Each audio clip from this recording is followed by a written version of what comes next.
Hurricane-associated risks are driving unexpected challenges for homeowners.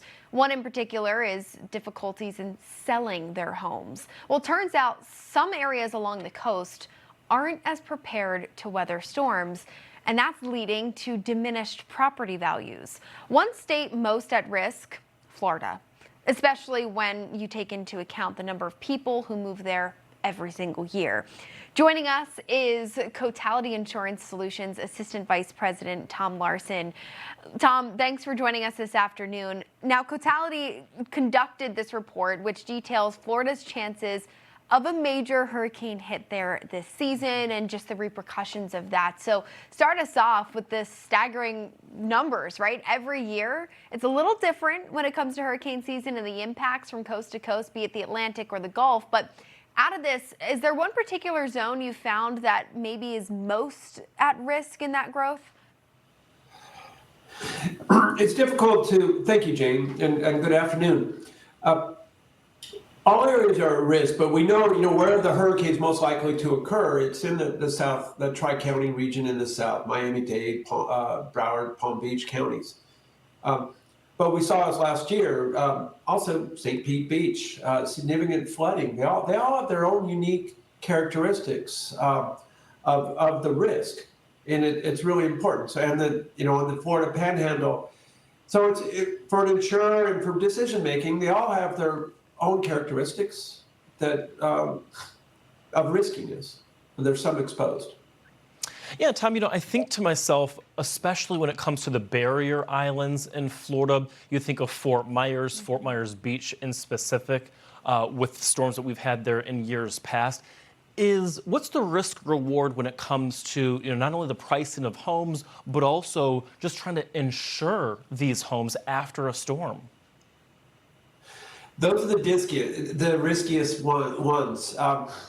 You're talking about those barrier islands, particularly talking the surge. It's the water that really presents us a risk, and that's the largest problem that we have currently now is the flood and the elevated waters. For those homes in those barrier islands, it takes significant strengthening to make sure that your home is going to be safe and above the water levels that would be presented. We saw that a little bit. We saw, a glimmer of it last year with Hurricanes Helene and Michael, with the extensive flooding on the west coast of Florida. Sorry. Difficult to insure. Go ahead. Sorry, Tom, I just wanted to jump in real quick because we're talking a lot about high-risk zones, and there's plenty of them. I think, in my opinion, if you live on the coast anywhere along the Gulf or in the Atlantic, you're at a higher risk. But have you found in your report any zones that you would consider a lower risk, and maybe people are kind of flocking to those areas because of that? Well, we've seen a migration. Our data says, because Cotality, we manage the real estate as well as the insurance and support those industries. We have seen what we can call a little bit of a risk migration of people are preferring the safer homes, so away from these homes right immediately on the coast and moving inland, because once you get in away from the coast, you are absolutely right. The risk reduces. It's less surge, wave and surge flooding damage, and the winds will reduce. The hurricane winds do reduce as you go inland. Yeah, I think about places like, Orlando, Florida, for example, which is tucked kind of nicely in the middle of Florida as a safe haven for so many people. Tom, give me your thoughts here. What does the future of property risk look like in hurricane season? We actually have a legitimate hope for a better future. There are a lot of things. The data and analytics now, we can make better decisions at an individual home level to be able to strengthen homes. And there's motion there towards it.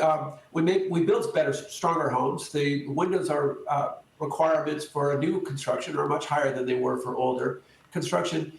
And they're making laws. Florida, their Fortified Roof Initiative, which went out a few years ago, is requiring homeowners to build stronger roofs when they replace their roof. And we're looking here at the video damage of a lot of destroyed roofs. The roof is the initial cause of the damage. So we're seeing the homes are getting stronger. And what that equates to for us is that when a hurricane occurs, fewer homes will be damaged, because it's a much smaller package. And also, we're able to get in there and respond and restore people back to their homes and to their lives much faster. I have to wonder, though, is there a certain time? Because, yes, there are new building codes, and there are a lot of folks that have had to rebuild because of recent storms in the past few years. But, you know, the cost of that, I have to imagine, is initially very high. But then because of these new codes and the stronger building, maybe in the future, does this risk become lower? It can, and with judicious use. I think in the past, a lot of the objections to building stronger homes was it makes homes more costly and makes them more unattainable for people. But now we're able to do a better job of judiciously choosing what to do for which home. You know, how do we do the strengthening instead of doing just broad regulation, but doing more specific? We have the ability to strengthen on a home basis.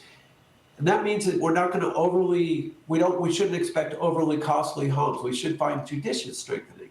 Mm-hmm. And I think that you're right. We should expect safer homes in the future.